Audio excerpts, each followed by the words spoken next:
This is part 2 of how to handle sleep paralysis attacks, especially when there's a demonic entity involved. Hi, my name is Dakota Lee. I'm a professional animal communicator. I have a gift to see in the spirit, and God's been letting me visit heaven since I was 12 years old. Talking about demonic attacks and sleep paralysis is so important. It's a thing that so many people struggle with and don't talk about. I know there's the sleep expert side of that, and I don't know how much that weighs in, but whenever I have had a sleep paralysis moment, it's always happened with a demonic entity attached to it. So in the previous video, I talked about how I handled that when I was dealing with it, but I found this secondary problem coming up after I learned how to handle waking up and then sending the demon away. I found this secondary problem that would happen where I was like 3 or 4 nights a week, I was having to do this and wake up in the middle of the night and send something away. And sometimes when I would send anything not of God away, I would hear multiple demons being sent away, sometimes with that gross cackling laugh. I think they were just trying to scare me in the last moment before they had to leave. But I couldn't understand why I was getting attacked more if I was using Jesus's name to send them away. And this showed up in my life in a big way. There was a period of time where, I was mad at God, for one, so that didn't help. I wasn't reaching out to him.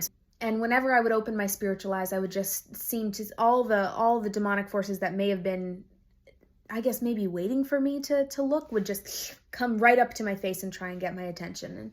And at times this would cause more demonic attacks. I was spiritually miserable, which means I was miserable already because my spiritual life is huge to me. When I was finally starting to heal in my relationship with God and lean on him and Jesus again for support, and I was like, Jesus, why am I so scared? What God showed me is that even though I was using Jesus's name to send away the demonic entities, what was happening is that every time I would open my spiritual eyes, I was still so scared. I was thinking to myself, where are the demons? Every time I opened my spiritual eyes. Because I wanted to deal with them. I wanted to send them away if they were there. Unfortunately, what opening my eyes and looking for them was doing was I wasn't just saying to myself, where are the demons? I was going, hey, where are you? Where are you, bad guys? Come on over. And in my giving attention, even in just looking for them to know where they were to deal with them, I was calling them in. And so even though I was handling the battles and I would send them away in Jesus' name, I would leave, my fear was building night after night, and I would look for them because I wanted to deal with them. When for a while I interpreted that as, okay, so I can't be fearful. Well, let me know if you tell yourself not to be fearful and that works, because that does not work for me. If I tell myself not to be fearful, I kind of try and bottle it down, but the fear ends up growing. I'm so tired of it. And I said, God, I know the fear calls them in, but what can I do? You say perfect love casts out fear, but I am still dealing with fear. I can't achieve the level of no fear that I think is needed to not call them in anymore. And God shared the most enlightening thing with me that also applies to other situations that are not necessarily demonically involved. God said, Dakota, the fear is not the problem. I go, what? The fear is not the problem? He goes, no.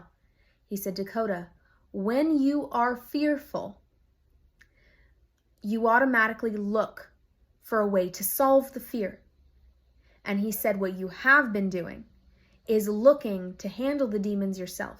Instead of, in that split second you have fear and open your spiritual eyes, instead of looking for me. And he said, no, you cannot help if you're feeling fear. But you are making a decision. You don't realize it, but you are making a decision in fear to look for them instead of looking to me. So fear is not the problem.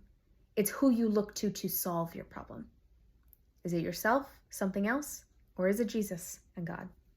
Let me tell you, that revolutionized how I sleep. So this is a daily walk, even if I still get a one-off out of demonic attack, which doesn't happen very often. We'll handle it in the same way. But it's more so that when I open my spiritual eyes and I seek God, I don't seek the problems first. I don't seek the demonic influences. I seek him first in what he says. And magically, it's like taking the bait away for the demons. There's not anything for them to grab on anymore.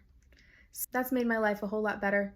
I hope you can take something out of that, because that has really helped me, and I live a much more peaceful life looking to God when I'm in fear instead of trying to handle it myself.